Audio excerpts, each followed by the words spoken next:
Tatlo ang nasawi at 12 ang sugatan matapos sumalpok ang pampasaherong jeep sa isang bahay sa Dumalandan Center, Lingayen.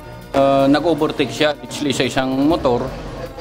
Yung kaharap, kasalubong din naman niya, nag-overtake. May inovertakean din na yung kasalubong niya is allegedly truck yung sinasabi nitong mga pasahero. So, iniwasan niya ngayon yung kasalubong niya. Hindi niya naikabig ng maayos kaya yun, sumalpok sila sa isang poste ng isang bahay doon. Ayon sa ilang residente, nabigla na lamang umano sila pasado alas 6 kaninang umaga nang marinig ang isang malakas na kalabog. Tumambad sa kanila ang isang tumagilid na jeep at agad tinulungan ang mga lulan nito. Bumangon ako. Tumakbo ako dito, bubuksan ko ito.